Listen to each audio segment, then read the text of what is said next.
I feel like a rose between two thorns right now. I've got Dermot on this side. I've got David Domoney on this side. It's a lot. Morning, David. So, Alison, as Alison was saying, we're talking about roses today.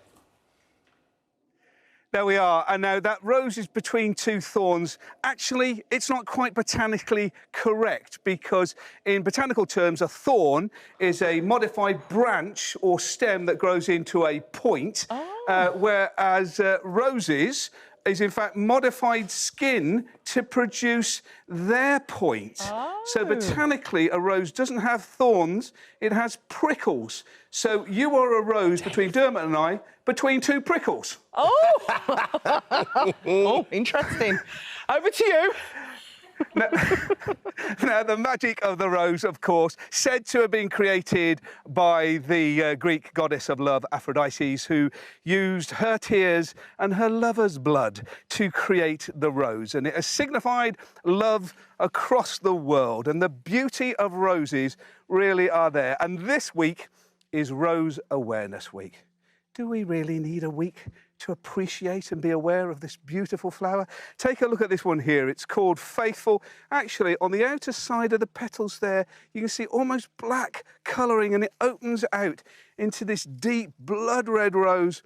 And as it finally opens again, you see the little ruby in the middle. Roses are so beautiful. Now, this is what we used to call a floribunda, or now known as a cluster flower, because it has a group of flowers on the top of a stem, whereas a hybrid tea or a single flowering rose has one flower on the end of a stem, as you can see here with Guy's Gold. So normally during Valentine's Day, where you're given one flower on a stem, it's a hybrid tea, and any groups of flowers, that's effectively a floribunda. But the fragrance here is amazing, and it's difficult to think that roses have influenced the whole world with a whole variety of different fragrances, because well, the first rose was identified as a fossil millions of years ago in Colorado. Roses have been about not just for the beauty, but also for the diversity. I mean, the flowers change. You know, it's just different varieties and colours. But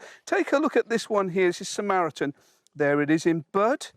It then opens out into a beautiful single flower there. How gorgeous is that? And here it's opening out into more, and finally that's its bloom. So there's a series of stages of beauty as a flower naturally opens. And the key to success, I know, Alison, you talked about yours in containers. If you're growing in containers, it's making sure there's a plenty supply of water and, of course, food as well. You really want to look towards rose and shrub food. You can buy it in liquid form and granular, and you sprinkle that around the base to give a lot of energy. Now, this real beauty here, this is a lovely rose. This dates back to some of the Persian varieties. It's got a bit of crossbreeding in, which makes it incredibly tough in standing up against the elements. And just look in the petal, just at the back, it's almost hand-painted.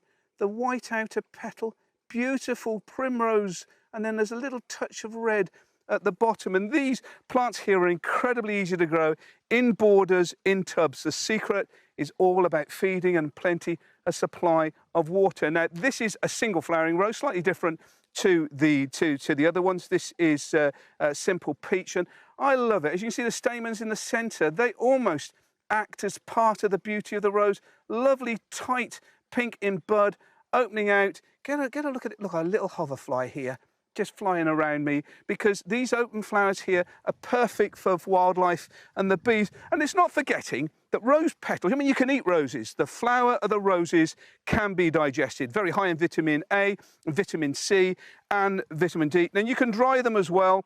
These ones here are dried in an oven. You put them in about 80 degrees. And you can use these as table decorations. This one here I microwaved. They've done pretty badly. I've kept a lot of the colour within those for about 30 seconds, and you can use those for decorations.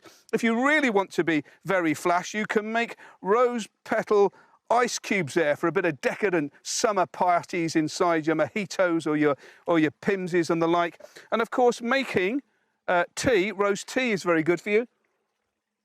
Very fragrant flavour to it. You can add honey in it as well. And of course, it's got all the goodness and antioxidants that's in there. And rose petals were also used to make rose water, which is pretty good for the skin. Now, here's another beautiful variety here, Jacqueline de Pieux. And as you can see, the stamens in the heart of that, we call that a semi-double flower. So it's a semi-single flower. So it's got a single flower with a few more around the outside. This cheeky little number here, well, you've got to think about plant naming. It's called Nipper. A lot of energy in there, a lot of flower colour, and it keeps producing.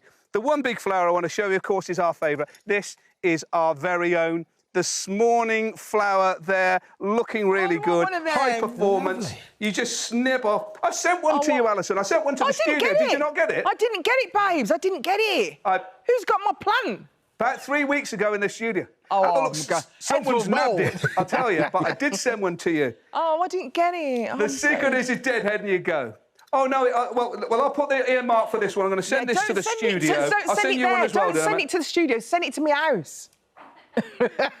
All right, send me a message and I'll pop it around. You're only half an hour down the road. OK. Thank you so much, David. Thank you, David. That was wonderful. Great.